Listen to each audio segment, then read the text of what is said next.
Mesdames et messieurs, bonjour, j'espère que vous allez bien. Moi, je vais pas vous le cacher, je suis plutôt content. Il y a une semaine, j'ai sorti une vidéo sur ma première chaîne qui s'intitule « Ce youtubeur malhonnête s'enfonce dans l'illégalité et c'est dangereux ». Dans cette vidéo, je montre deux placements de produits que GamingStress fait et j'explique tout simplement qu'il y a de gros risques qui risquent de lui coûter cher aux yeux de la loi. Bien entendu, je vous invite à aller voir cette vidéo avant de regarder celle-ci, puisque vous en doutez, il faut avoir le contexte pour la comprendre. Au cas où, je vous mets le lien en description. Suite à ma vidéo, j'ai l'honneur de vous dire que GamingStress m'a répondu le lendemain. Ça veut dire qu'il est allé très vite. Le but de cette vidéo va être de voir ce que GamingStress a à me dire. Et surtout, je pense que de faire un update sur la situation est important afin de vous tenir au courant si, comme moi, vous vous êtes posé des questions sur ces placements de produits. Mais je tiens tout de même à faire deux disclaimers avant de commencer. Tout d'abord, je vous demande encore une fois de ne pas aller insulter GamingStress. Ça ne fera que desservir cette vidéo qui est là pour informer les gens. Si vous voulez donner votre avis, l'espace commentaire est là pour ça. Également, la vidéo faisant près de 18 minutes, vous vous en doutez, je ne vais pas prendre tous les passages, juste ceux que je trouve intéressants. Si vous voulez la voir entièrement, je vous mets bien entendu le lien en description. Ne perdons pas plus de temps, mesdames et messieurs, commençons la vidéo. Oui, salam alaikum à tous mes très chers abonnés, j'espère que vous allez bien, que tout va bien pour vous et que votre vie se porte bien. Aujourd'hui, toute nouvelle vidéo, la famille. Dans cette vidéo, je suis pas tout seul, je suis accompagné d'Alex. Salut. Alors pour vous expliquer rapidement, si Alex est là, c'est parce qu'il était aussi là sur la vidéo du concours. C'est d'ailleurs lui qui présentait le t-shirt. Ils vendent quand même des t-shirts, faut le préciser. Et on apprend d'ailleurs un peu plus tard que c'est l'une des personnes qui gère les partenariats de GamingStress. Là, j'ai pu voir que ce concours a vraiment pas plu à certains de mes abonnés les plus proches. Et donc là, je me dis, ouais, j'ai merdé. Donc, je tiens à m'excuser auprès de toute ma communauté. Si certains n'acceptent pas mes excuses, c'est pas grave, je m'excuse quand même. Je suis vraiment désolé, mais vraiment, c'est sincère. En soi, des excuses de la part de GamingStress. Ça fait plaisir de voir un youtubeur qui avoue ses erreurs et qui s'excuse publiquement. Ça montre qu'il est assez intelligent pour prendre du recul et se rendre compte du problème. Il faut savoir que du coup, le site Magossure en question qui fait gagner la voiture, c'est un site, enfin c'est une personne qui nous a contacté il y a maintenant plus d'un an. Voilà. Parce qu'il faut savoir, il y a plus d'un an, j'étais encore avec Abdel. Quand il était chez moi, voilà, quand on était à Mélan, vous à savez. Mélan, et je m'occupais un peu de ses placements de produits de temps en temps. Et cette personne-là m'a contacté sur Instagram ou sur Snap à la base. Après, on a décalé sur WhatsApp. Il m'a expliqué tout son processus. Pourquoi ça a duré plus d'un an, entre guillemets, ces négociations? C'est qu'à la base des bases, ce placement de produit-là, on ne l'avait pas accepté. Déjà parce que la voiture était un peu moins bien que celle qui a été offerte là maintenant. C'était une voiture avec je sais plus combien de kilomètres il y avait. Voilà, elle avait 120 000, 130 000. Donc voilà. Voilà, c'était une voiture d'occasion, trouvais- plus que neuve. Mais je trouvais pas ça très intéressant de faire gagner une voiture à plus de 100 000 km sur le compteur aux abonnés. Et en plus, tu avais toi-même refusé parce que tu avais dit que forcer l'achat pour une participation, ça ne te plaisait pas. Ça, c'était il y a plus d'un an. Donc en gros, quand GamingStress dit ceci, C'est un projet qu'on a depuis un an avec Alex. c'est parce que le partenariat a mis un an à venir, du fait que la voiture devait être d'occasion, et à côté, le fait de forcer l'achat pour participer au concours, moralement, ça ne leur plaisait pas. Et du coup, sachant qu'il force quand même l'achat dans sa vidéo pendant le placement de produit, j'espère qu'il va nous dire pourquoi il a changé d'avis. Et il y a maintenant 3 semaines, je crois à peu près. 3 semaines, un mois. 3 semaines, un mois. Il me recontacte sur WhatsApp. Il me dit je souhaite encore une fois avoir Abdel pour ce partenariat. Erreur de notre part, on n'avait pas forcément analysé le site avant. Une erreur de notre part.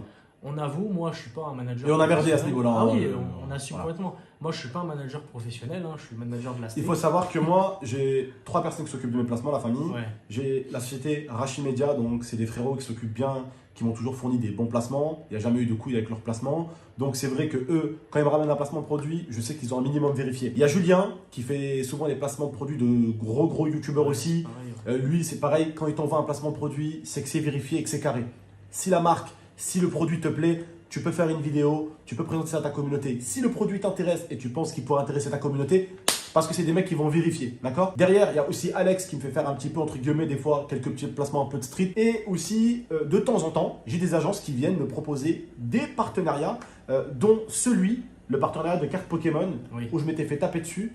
Et un youtubeur avait réagi, le Radi Radier, qui n'a jamais partagé les messages que je lui avais envoyés en message privé sur Twitter, avec la conversation de A à Z, de quand, tout simplement, l'agent, entre guillemets, est venu me chercher pour le concours, jusqu'à la fin du concours, en gros, pour faire les cartes Pokémon, là, vous savez, sur le site et tout, là, pour acheter les cartes Pokémon et tout. Bon, déjà, petite balle perdue pour le radier. Sinon, j'ai un conseil à donner si vous faites un partenariat.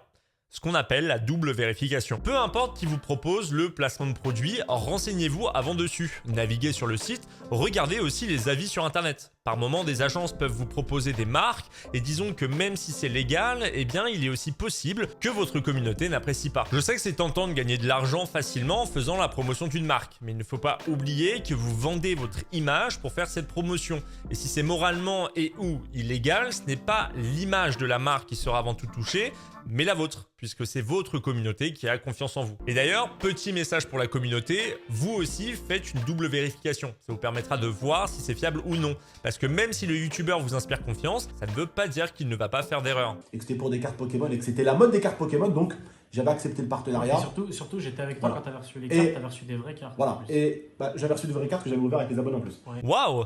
La technique farfelue là, j'en perds mon langage familier. En gros, le site envoyait des vraies cartes pour qu'il puisse les ouvrir en live pour ensuite envoyer sa commu sur le site qui vend des fausses cartes.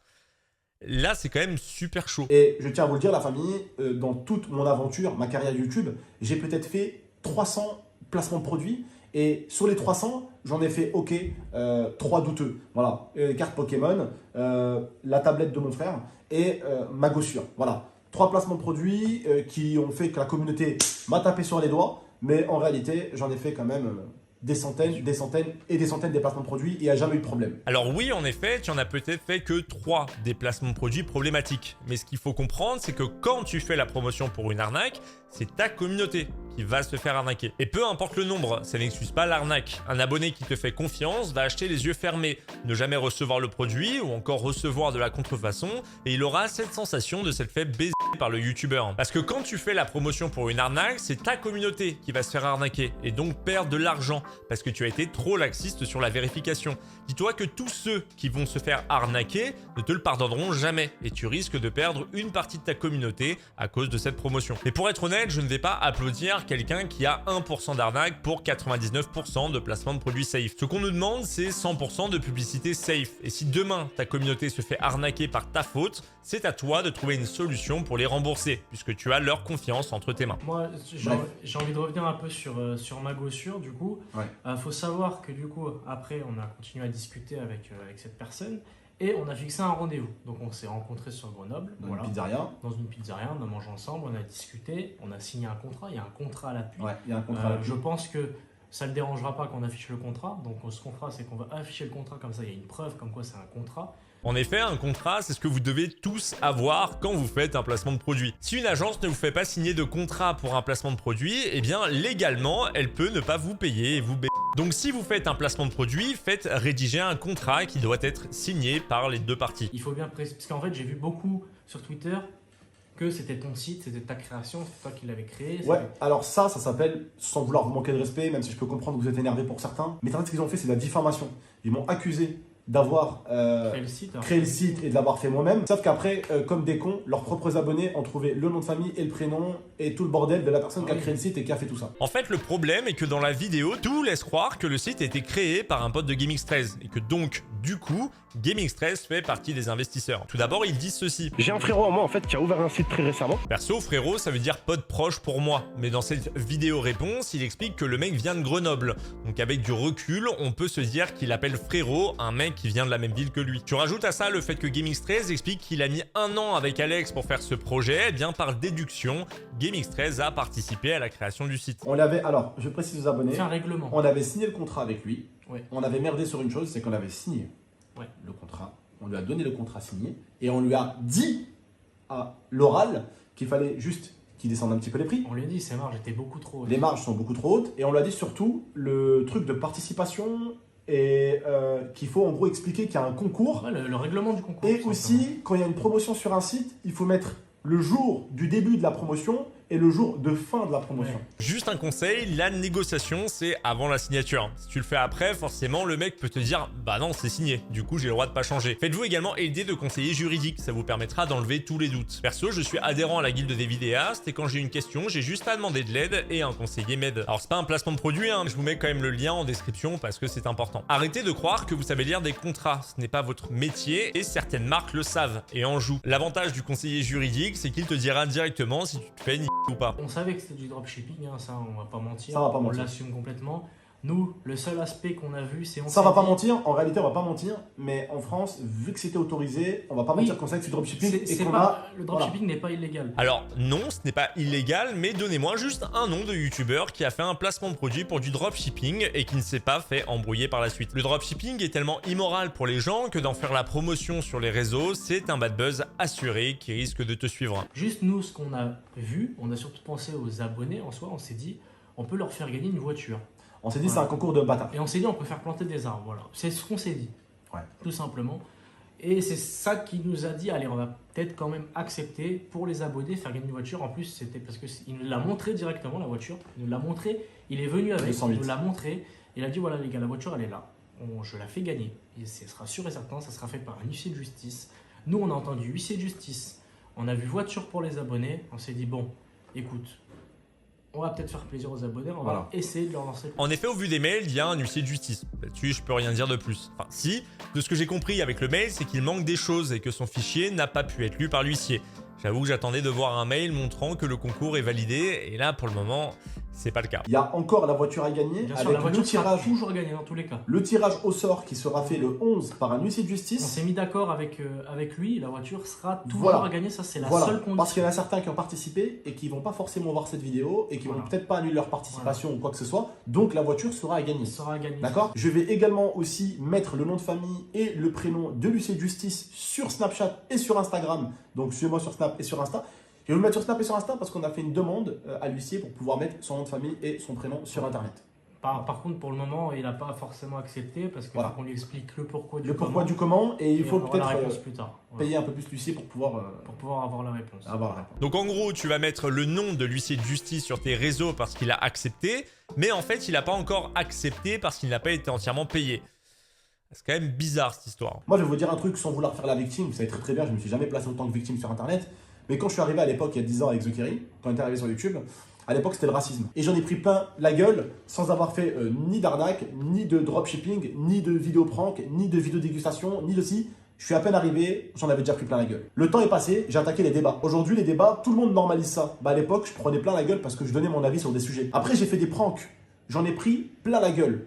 Avant, les gens, tu leur disais qu'est-ce que t'aimes pas chez GameX13 ? Ouais, j'aime pas trop ces vidéos débats. Qu'est-ce que t'aimes pas chez GameX13 ? Ouais, j'aime pas trop ces pranks. Et maintenant, qu'est-ce que t'aimes pas chez GameX13 ? Ouais, c'est un arnaqueur.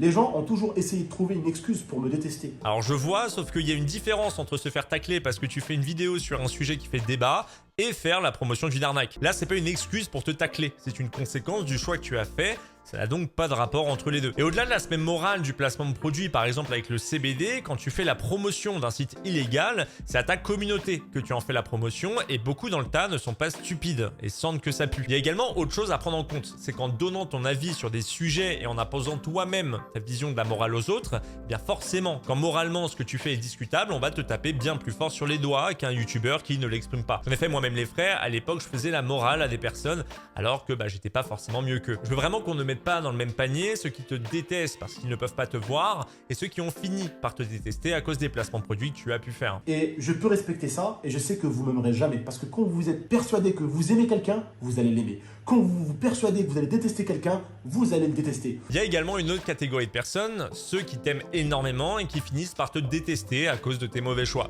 Je suis d'accord que souvent, Internet manque de nuances, mais dans certains commentaires que j'ai pu voir, il y en a qui te suivent depuis longtemps et qui ont juste été déçus. Mais je peux vous jurer un truc, personne ne me connaît sur Internet.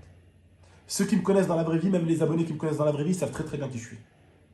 Et ils savent très très bien comment je marche. Et vu que je crois en Dieu, ils savent très très bien que j'arnaquerai jamais mes abonnés. Alors par contre, mettre la religion pour prouver ta bonne foi, ça ne marche pas. Ensuite, le site de cartes Pokémon était une arnaque et tu en as fait la promotion. Donc tu as déjà arnaqué ta communauté. Et pour terminer, on n'est jamais pareil sur Internet et dans la vraie vie. On a ce qu'on appelle une image. Et dans notre métier, on monnaie cette image. Ce n'est pas Abdel qui fait le placement de produit, là c'est GameX13. Ce n'est pas Romain qui fait cette vidéo, c'est Sir Gibbsy. Donc là, on est sur un petit hors-sujet. Arnaquer mes abonnés, ça va m'apporter quoi? De l'argent? J'en gagne tellement plus quand j'arnaque personne et que je fais simplement mon contenu. Quand je fais mon putain de contenu, j'ai pas besoin. J'ai pas besoin de concours, j'ai pas besoin de ci, j'ai pas besoin de ça. Mais du coup, pourquoi prendre le risque de faire des placements de produits douteux si tu en as pas besoin? Perso, la seule motivation que je vois, ce serait l'argent. Et je crache pas dessus, on aime tous l'argent. Mais si ta motivation, c'est pas l'argent, alors je ne comprends pas l'intérêt de faire ces placements de produits. Tu as tout à perdre parce que ta communauté va de plus en plus se retourner contre toi. Mais vous savez, des gens aujourd'hui, ils vont regarder cette vidéo. qui trouvent toujours à redire. Récemment, j'ai fait une vidéo pour donner des nouvelles de mon frère. Il y en a toujours un ou deux qui vont me mettre plein la gueule alors que je donne des nouvelles de mon frère et que tout le monde en voulait. Et que je vous partage juste sa petite tronche, histoire que vous le revoyez, ça fait 4 mois que vous l'avez pas vu. Et certains dans cette vidéo-là, ils ont trouvé encore une excuse pour me mettre plein la gueule. Vous voyez ce que je veux dire ou pas? Quoi que je fasse, les gens trouvent toujours de quoi me taper dessus. Oui, mais après, c'est Internet, hein. Les rageux, il y en a toujours eu, ça fait plus ou moins partie du jeu. Perso, ce que je me suis toujours dit, c'est si tu as des haters, c'est que tu es toujours connu. Parce qu'il n'y a pas plus grand fan que les haters. Imagine, le mec vient quand même sur ta chaîne à chaque fois pour balancer un commentaire négatif et mettre un pouce rouge. Certains même te follow sur les réseaux pour t'insulter.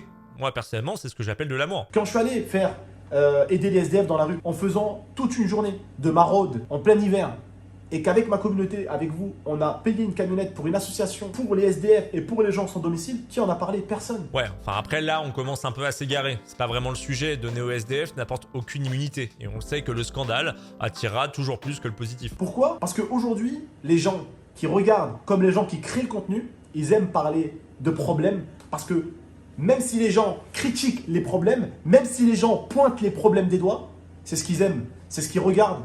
Et c'est ce qu'ils veulent voir. Et c'est d'ailleurs avec ce contenu que tu as fait des millions de vues. Donc le critiquer, ce serait plus ou moins en fait se tacler soi-même. Je le redis, mais tout le monde le sait, que le négatif attire plus que le positif. C'est une réalité. Et aujourd'hui, ce serait une pourriture. Je ferais exprès de faire de la merde avec Alex pour que les gens parlent de moi. Parce qu'aujourd'hui, j'ai vu et je comprends, ça fait 10 ans que je suis là.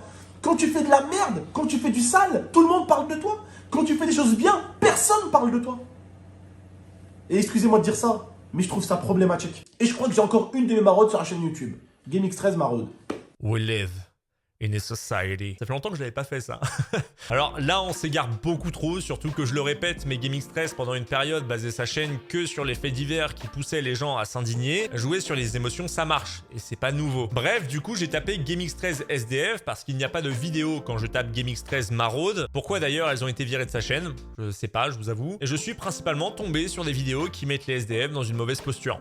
Donc je sais pas de quelle vidéo il parle. Bref, pour conclure, je suis content de voir que GameX13 avoue ses torts, même si je trouve que la seconde partie de sa vidéo n'était pas super utile. Ça ressemblait à de la justification basée sur de l'émotionnel. Mais en gros, le concours a toujours lieu, et comptez bien entendu sur moi pour demander des nouvelles directement au gérant du site, pour voir si tout est réglé. Sinon, concernant le CBD, pas de passage qui en parle dans sa vidéo malheureusement. Mais la seule chose que je peux dire aux youtubeurs qui regarderont cette vidéo, pensez à faire une double vérification et si vous avez le moindre doute, faites appel à quelqu'un qui pourra vous aider. Nous sommes avant tout youtubeurs et pas juristes. Acceptez-le et vous verrez, vous réduirez le pourcentage de chance de faire un placement de produit illégal. Bref, j'espère que cette vidéo update vous aura plu. Si c'est le cas, bien entendu, je vous invite à vous abonner. Voilà, n'hésitez pas à vous abonner, à mettre la cloche également pour être averti quand je sors une future vidéo. Je vous invite également à me suivre sur Instagram, c'est le réseau social que j'utilise le plus. Je vous informe quand je prépare des vidéos, donc n'hésitez pas, le lien est en description. Moi, je vous dis à très bientôt, prenez soin de vous,